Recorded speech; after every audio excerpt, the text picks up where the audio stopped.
There have been so many times in my life when I wish I could get a hug from my father or a father figure, from a man who raised me. There have been so many times, man, when I like times have been hard, and I just wish I could have somebody to hug as a father figure. But I didn't have that experience. I didn't have that opportunity. I grew up without my father. My father's been in prison for most of my life. Stepfather was addicted to drugs and alcohol and was violent and abusive. Generally a good man when he was sober, but when he got drunk, it was awful.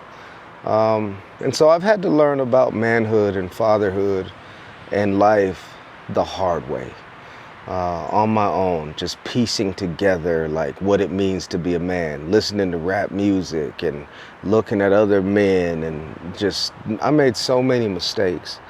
And so I'm sharing this video with you for those men out there, those young men out there who don't have a dad, you don't have a father figure, and like you wish you had one, you wish you had someone you could, a shoulder you could cry on, you wish you had someone you could talk to, you wish you had someone to cover you, you wish you had someone to just like guide you.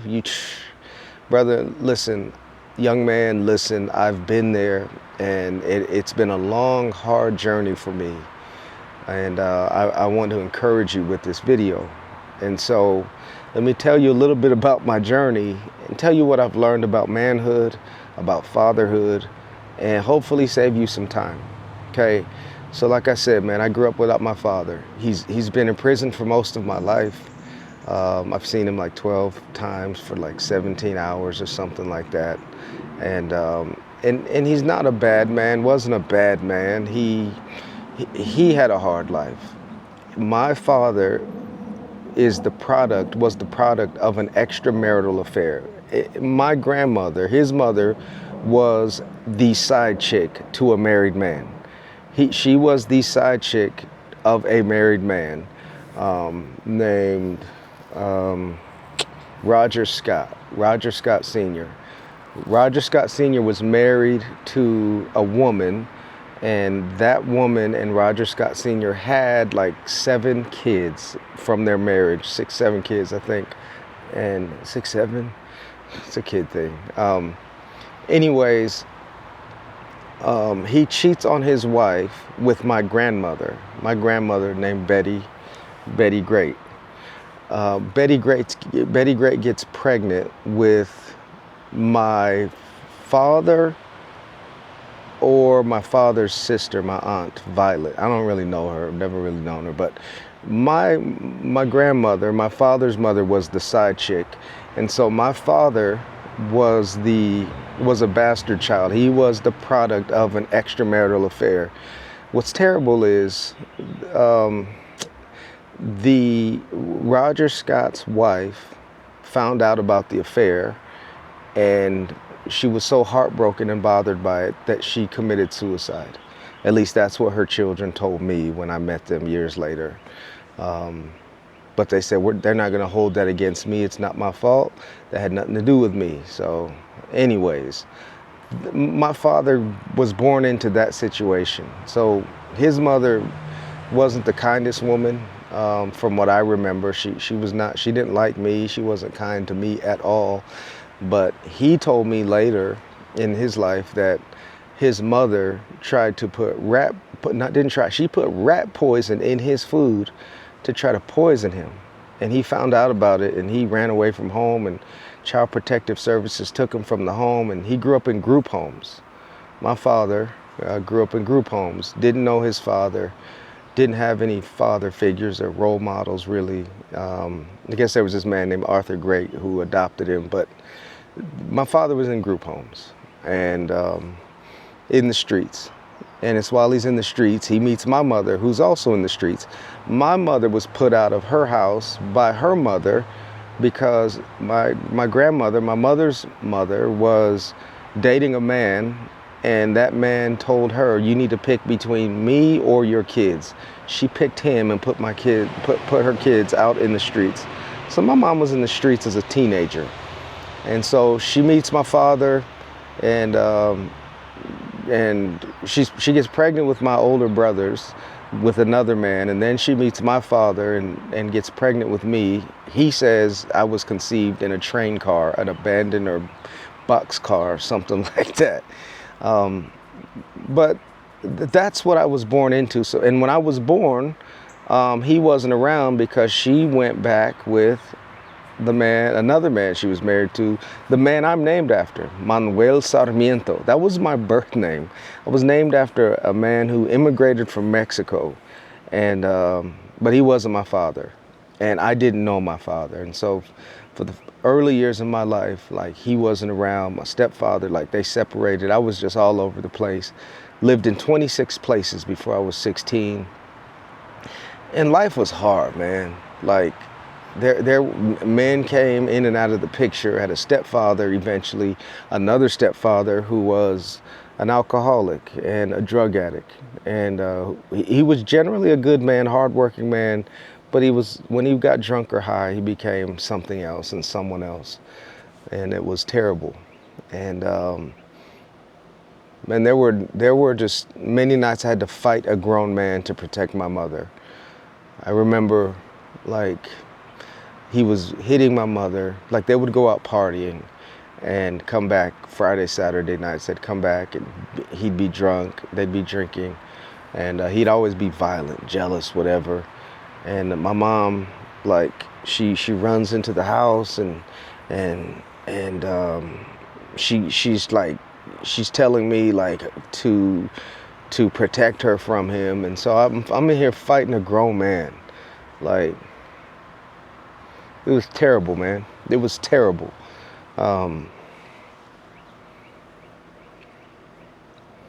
You know, I'm 11 years old, 12 years old, fighting a grown man to try to protect my mother because he's drunk and high. There'd be some nights they'd come home and she'd run into my room and lock the door, and he would be pounding on the door, and I'm trying to hold the door closed from a grown man.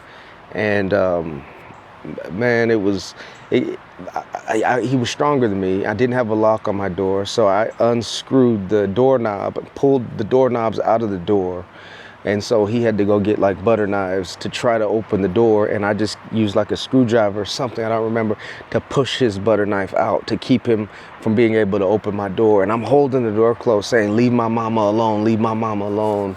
And my mom's laying next to me on, like, my bed couch, crying, telling me, "Son, don't you ever put your hands on a woman. He's a weak man." And I'm a little boy growing up in that, man. And it was terrible, man. Like, you know, I'm a boy having to be a man. I'm a boy having to protect. I'm a boy having to defend. And I don't know how to fight, man. I'm a kid. So I grew up with a lot of that going on. And my mom, you know, she did the best she could with what she had, but she was young and she was trying to figure it out and trying to survive. And, you know, her picker was jaded, and so she didn't even know how to identify a really good man, and it was just all of this.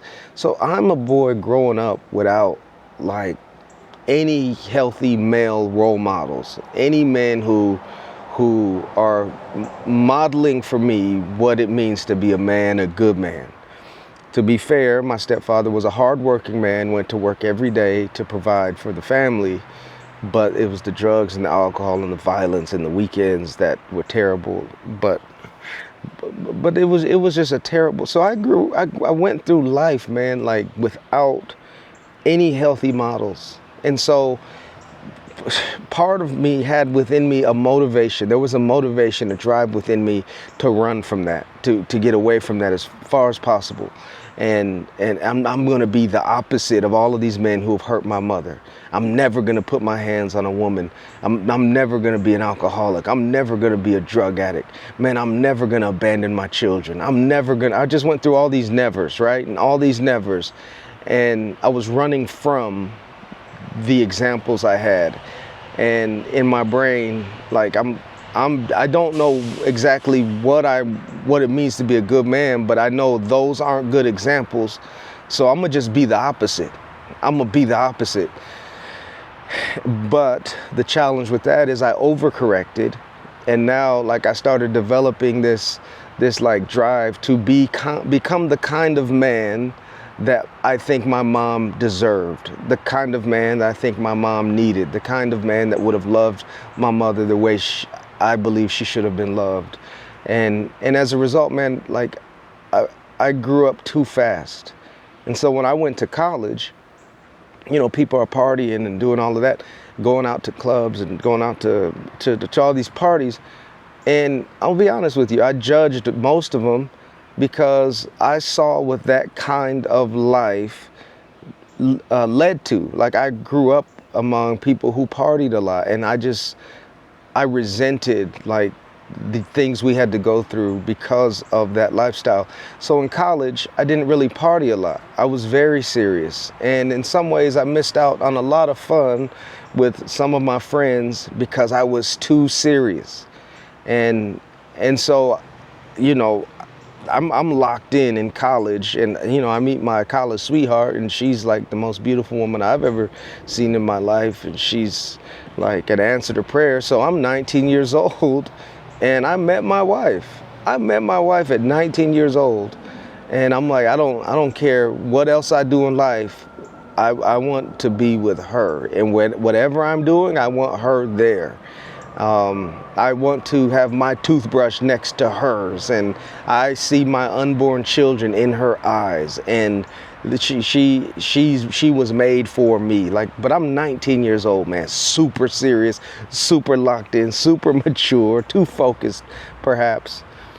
But we get married, and eventually she's pregnant with our oldest son, and I'm scared to death.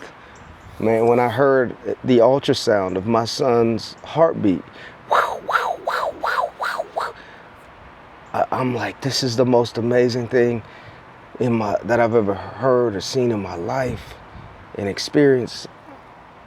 But quietly, I'm terrified. Because I'm like, man, I don't know what a good man is. I don't know what a good dad does. I don't want to ruin this kid's life.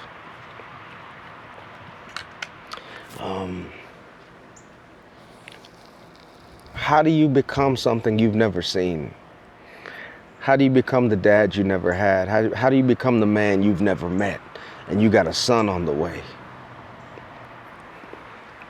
Man, it was one of the most important experiences of my life, because I had within me this love so great that I was going to figure out how to be a great dad.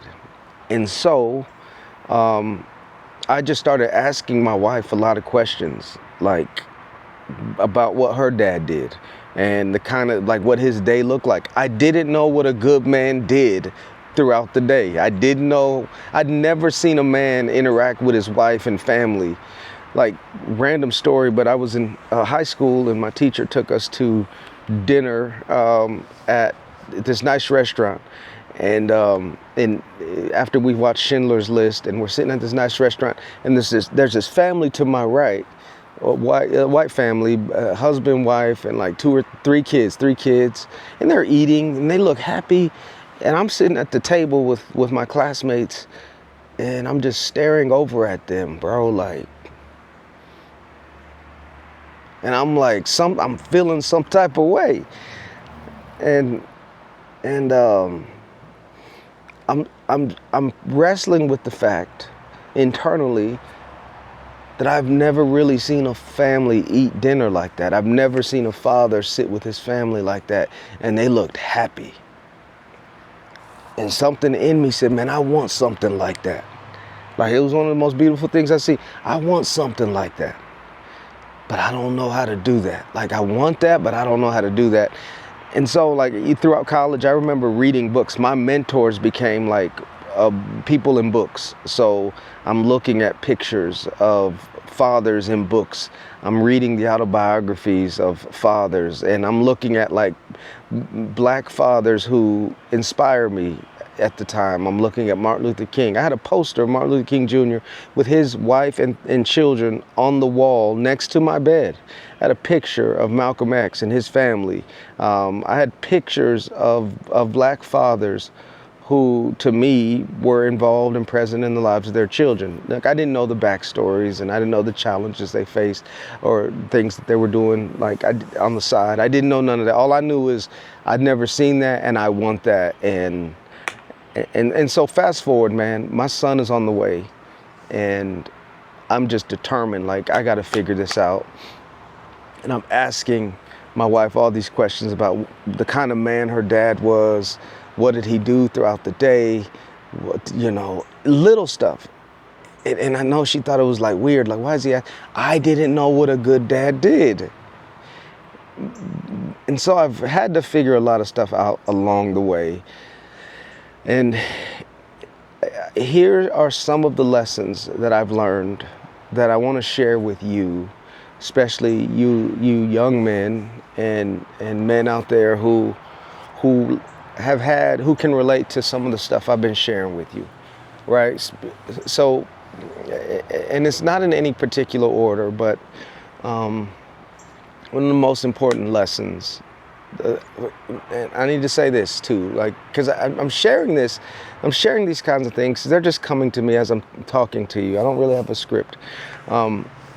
When I was growing up, and even as a man, when I saw other fathers hug their children, playing with them in parks and stuff, I would get emotional and didn't know why. I'd be emotional, bro. Like, I'm like, what does that feel like? I don't know what it feels like to be hugged by my dad. I don't know what it feels like to be hugged by a man.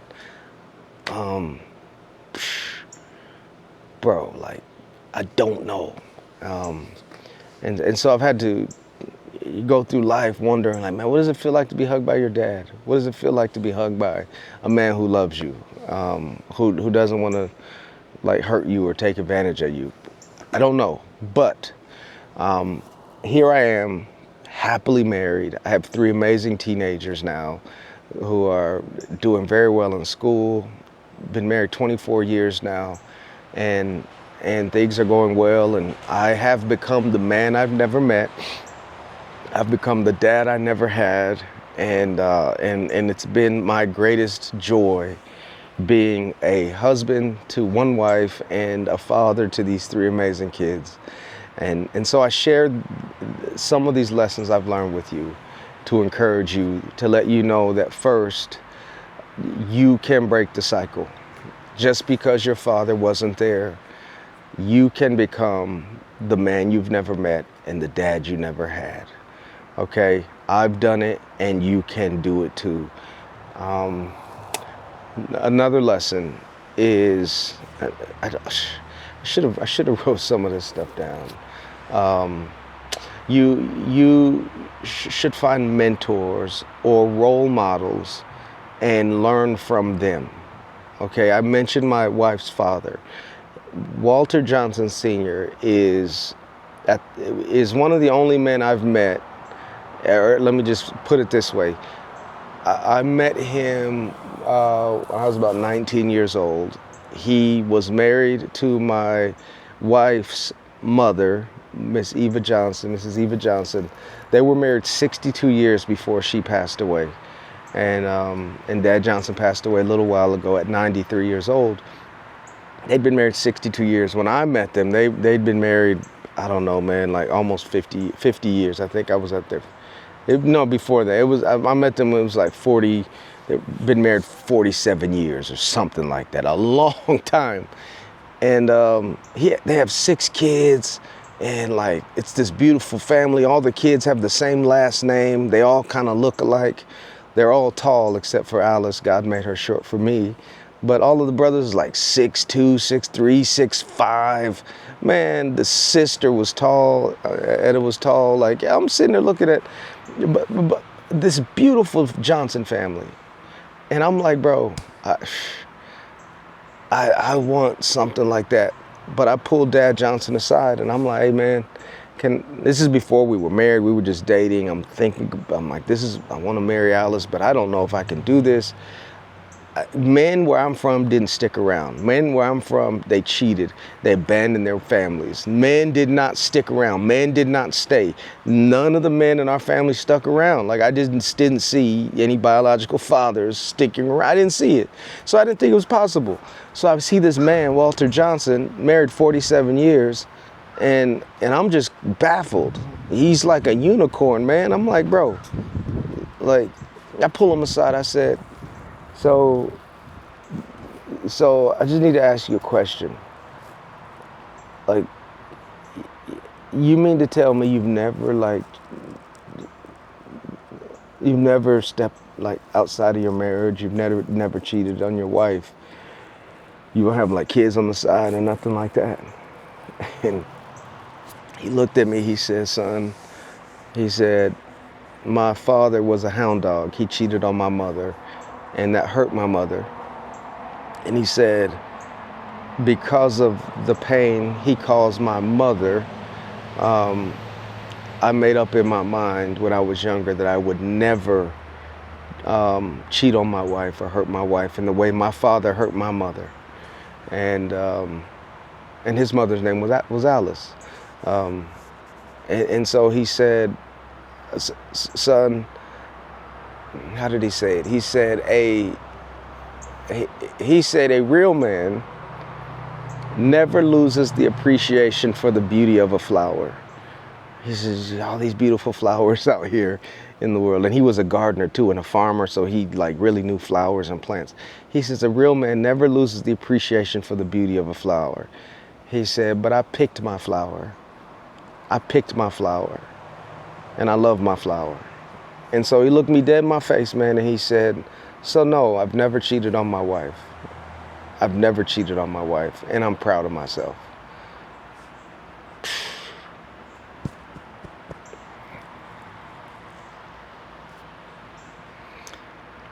I didn't realize how much that would affect me, but I believed him. And that was the first man I believed that said he'd stay faithful. A lot of men said it, but they got this look in their eyes, man. And, and for whatever reason, they all got this look in their eyes. Like, yeah, nah, man, you gotta,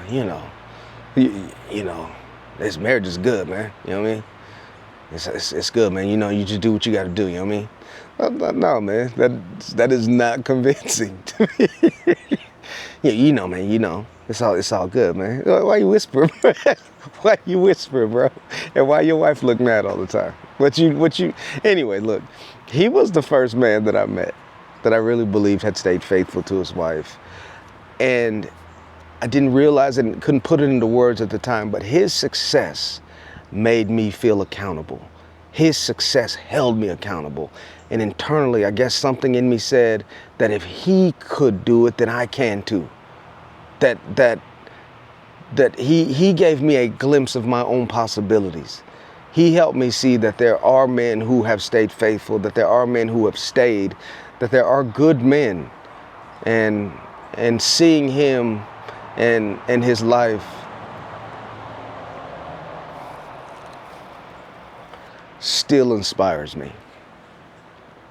So you can become the man you've never met. You can become the father you never had. You can find mentors and role models to look to talk to lean on, to confide in, to be inspired by, to help you break the cycle and help you become the man you've never met. I had a Walter Johnson, and since him, I've had friends that I've been able to talk to and other men that I've talked to. But in a lot of ways, like, I don't have a lot of people I look up to. I don't have a lot of people that inspire me anymore, because I think it's my job and it's my responsibility to pay it forward in the way that Walter Johnson did for me. His success held me accountable, and my success is calling you up to your potential. You can become the man you've never met, the father you never had, the dad you never had, okay? So find mentors, find role models, find people who have done it, who are doing and have done what you want to do, and be inspired by them, learn from them, ask them questions, and be a blessing to them too as well. Don't just take, be a blessing to them too. And that can help change your trajectory. That can help change your entire family. Your past explains you, but it doesn't define you. I'll put it this way. You're not to blame for what happened to you. It's not your fault that your father was gone. It's not your fault that people abandoned you. It's not your fault that you grew up in a rough situation. It's not your fault that mom was an alcoholic. It's not, it just wasn't your fault. Your past was not your fault. You were born into it. You were not to blame for it. But your future, from this day forward, you are responsible.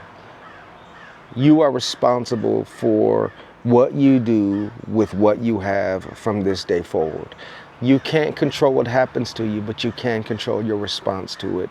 And so I want to encourage you, to inspire you, to challenge you to not allow the brokenness of your past to define the rest of your life. You can take responsibility to become the kind of man you've never met and the father you never had, okay? This video is way too long already, so I'm just gonna stop there. I'll make more later. But young man, brother, you can break the cycle. You can become a good man. You can become a wonderful father. And my life is proof that you can overcome fatherlessness and become a man who's happy, healthy, and whole. I could get into a whole video on just picking the right spouse. That's huge. That's a separate video, because if you marry the wrong person and she gives you kids, your life could be living hell, okay? So that's a whole different video. Being a good dad to my own children has helped me heal from my own father's absence. Man, being present in the lives of my children, playing with them, laughing with them, doing life with them, raising them, cultivating them, disciplining them, has helped me heal in ways that I can't even put into words. And my wife has had a big part to do with that too, a big role in that too. But you can heal from your own father's absence. You can heal from the wounds of your past by becoming the person that you wish you had, especially for your children if you have them. All right? So if you know a young man, a man who is going through some things and didn't have a father figure, doesn't have a mentor to pour into him, to talk to, please share this video with him, and hopefully it'll be a blessing to him. And brother, if you're watching this, man, I believe in you. I believe in you, and you can become the dad you never had and the man you've never met. All right?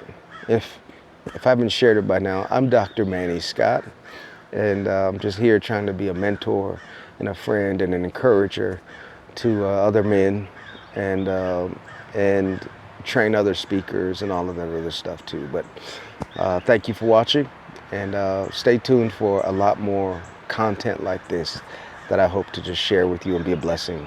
That will be a blessing to you. All right, I'm out.